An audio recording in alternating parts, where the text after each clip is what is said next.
सूरह अल बकरा आयत नंबर 223 में अल्लाह फरमाता है, तुम्हारी औरतें तुम्हारी खेती हैं, आओ और जिस तरह भी चाहो अपनी मर्जी से इन पर खेती करो और अपने लिए नेक अमल आगे भेजो। आइए।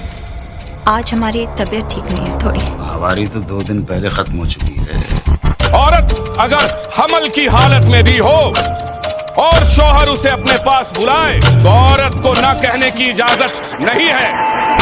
हमारे 12 अजकल सोशल मीडिया ते हमारे 12 जा चर्चा हली रहा आहिनि। सोशल मीडिया वापेदारनि तरफां हमारे 12 फिल्म बाबत सुठा ऐं ख़राब राया अची रहा आहिनि। बॉलीवुड फिल्म इंडस्ट्री में तैयार थियल ड्रामो हमारे 12 जो ऑफिशियल टीज़र जारी थियण शर्त ई तकरारी बणिजी वियो। फिल्म ठाहींदड़नि तरफां ऑफिशियल साइट तां फिल्म जे टीज़र के हिडन कयो वियो आहे।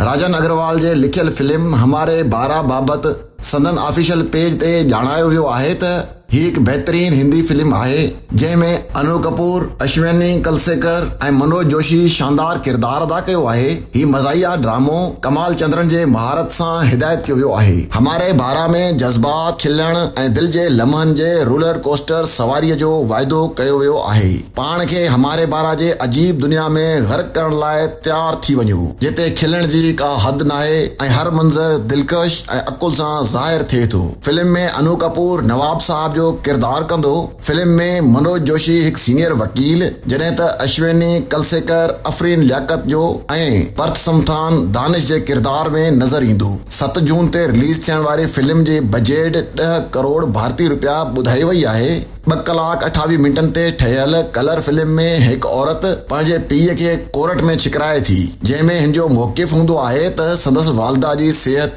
खेसि ॿार ॾियण जी इजाज़त नथी ॾे, तंहिं करे खेसि इहो हक़ ॾिनो वञे त हू पंहिंजो हमल ज़ाया कराए सघे।